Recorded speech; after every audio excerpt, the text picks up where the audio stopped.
स्वागत है Pushkar study points में। आज हम समझने वाले क्लास 10th का मैथ का एक चैप्टर है ट्रिगोमेट्री। ट्रिगोमेट्री में एक टॉपिक है ट्रिगोमेट्रिक रेशियो। ट्रिगोमेट्रिक रेशियो के आज हम बारे में समझने वाले हैं। तो उससे पहले आज हम समझते हैं ट्रिगोमेट्रिक मतलब होता है क्या। ट्रिगोमेट्री मतलब होता है ये तीन वर्ड से इसका जो डिवाइडेड है ये पहला होता है ट्राई, फिर होता है गोनो, फिर होता है मैट्री। ट्राई मतलब होता है कि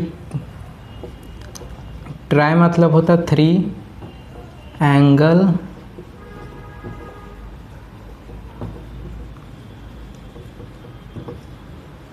मेजरमेंट। ट्राई मतलब होता है 3, गोनो मतलब एंगल, गोनो मतलब गोन भी बोल सकते हैं, मेट्री मतलब मेजरमेंट, मतलब 3 एंगल का कोई साइड का जो मेजरमेंट होता है उसी के बारे में आज हम ये चैप्टर में पढ़ने वाले। तो वो आप जानते ही होंगे कि 3 एंगल कौन सा कोऑर्डिनेट होता है। तो ये होता है ट्रायंगल में कौन सा होता है, जैसे ये एंगल और ये एंगल। तो इस चैप्टर में जो है बहुत सारा ट्रायंगल के बारे में बताया तो नहीं गया है, लेकिन एक ही ट्रायंगल में बताया गया है जो है राइट एंगल ट्रायंगल। यही ट्रायंगल के बारे में ये पूरा चैप्टर ख़त्म होता है।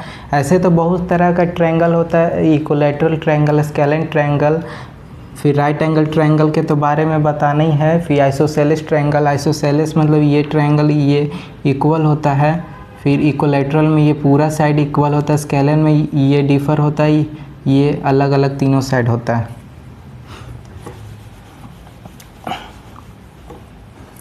तो ये तो हो गया कि ये टॉपिक तो हो गया कि ये ट्रिगोमेट्री में ये 3 एंगल मेजरमेंट के साथ हम समझते हैं। तो वो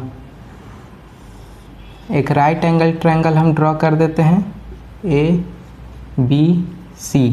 तो इसमें जो हम लोग को पता है कि AC जो है ये हाइपोटेनस से H हो गया, BC जो है ये बेस हो गया, और AB जो है ये परपेंडिकुलर हो गया। तो इसमें फिर यहाँ पे एक 90 डिग्री यहाँ पे आता है। तो यहाँ पे अगर पूछा जाए, तो अगर ये पूछा जाए कि ये 3 है और ये 4 है तो ये क्या होगा। तो एक इसका निकालने का एक फार्मूला होता है, इसका एक निकालने का फार्मूला होता है कि H² = P² + B²। ये एक फार्मूला होता है, मतलब हाइपोटेनस का स्क्वायर इक्वल टू परपेंडिकुलर का स्क्वायर प्लस बेस का स्क्वायर कर देंगे तो इसका लेंथ निकल जाएगा। तो हाइपोटेनस का स्क्वायर इक्वल टू परपेंडिकुलर ये 3 है, तो 3 का स्क्वायर प्लस ये सेंटीमीटर में है, ठीक है, ये सेंटीमीटर में है, और फिर बेस ये हो गया तो 4 का स्क्वायर हो गया। हाइपोटेनस इक्वल टू ये हो जाएगा 9 + 16। H इक्वल टू हो जाएगा 25, हाइपोटेनस 5 सेंटीमीटर। हाइपोटेनस जो निकल गया 5 सेंटीमीटर हो गया, ठीक है। तो ये राइट एंगल ट्रायंगल का तो ये बेसिक चीज़ हो गया। फिर आगे बढ़ते हैं कि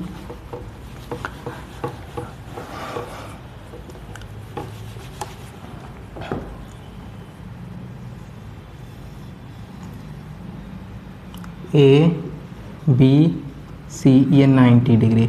अगर मान लेते हैं कि सब जानता ही होगा कि अगर कोई पूछा जाए कि इसमें हाइपोटेनस कौन सा है, तो कोई स्टूडेंट बोलेंगे कि जो लंबा साइड जो लेटा हुआ जो साइड रहेगा वो हाइपोटेनस है। तो ऐसा कोई ज़रूरी नहीं है।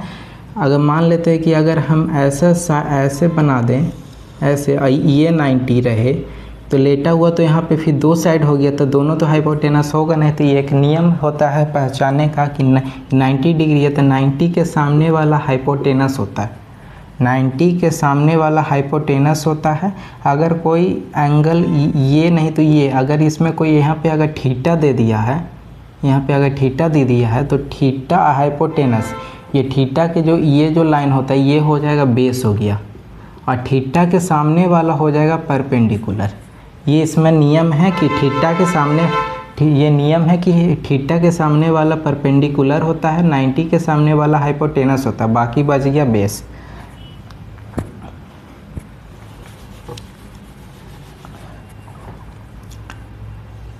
फिर यहाँ पे एक होता है नियम ABC। ये हो गया हाइपोटेनस, ये हो गया बेस, ये हो गया परपेंडिकुलर। मान लेते हैं कि ये है, यहाँ पे जो था यहाँ पे 5 था, यहाँ पे 4 था, यहाँ पे ये 3 था। 3 सेंटीमीटर, 4 सेंटीमीटर, 5 सेंटीमीटर हाइपोटेनस है। तो यहाँ पे लिख देते हैं कि इन ट्रायंगल ABC गिवन क्या है, AC जो है, AC नहीं लिखते हैं, H जो है, H है 5, B जो है 4 है, P जो है 3 है, 3 सेंटीमीटर, 4 सेंटीमीटर, 5 सेंटीमीटर। और फिर इसमें जो है बहुत तरह का होता है कि अगर कोई अगर सोचा जाए कि अगर हाइपोटेनस से बेस से अगर डिवाइड कर देंगे, परपेंडिकुलर जो है हाइपोटेनस से डिवाइड कर देंगे, ऐसे अगर कर करके 6 तरह का निकलता है, जिसको 6 भाग में बांटा गया है थीटा का नाम से।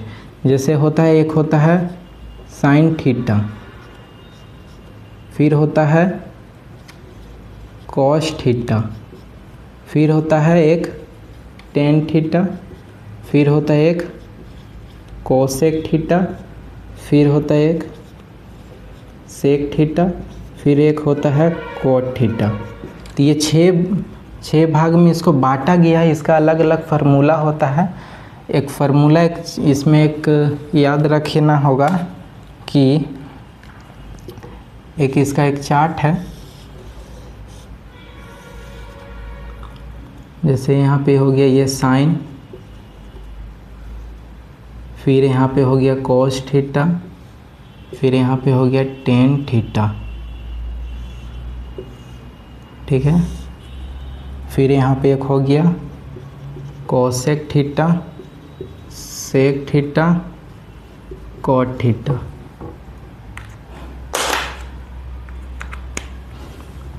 फिर यहाँ पे हो जाएगा इसका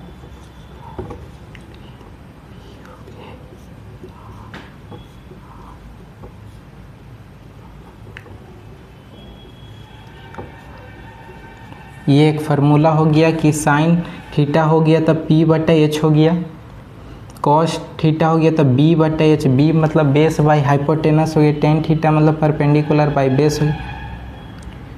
और फिर कोसेक, तो ये याद रखना होगा कि जो साइन थीटा जो है ये इसका उल्टा होता है, इसका जो फार्मूला होगा इसका ये उल्टा होता है, कॉस थीटा का सेक थीटा का उल्टा होता है, टेन थीटा जो है कॉट का उल्टा होता है।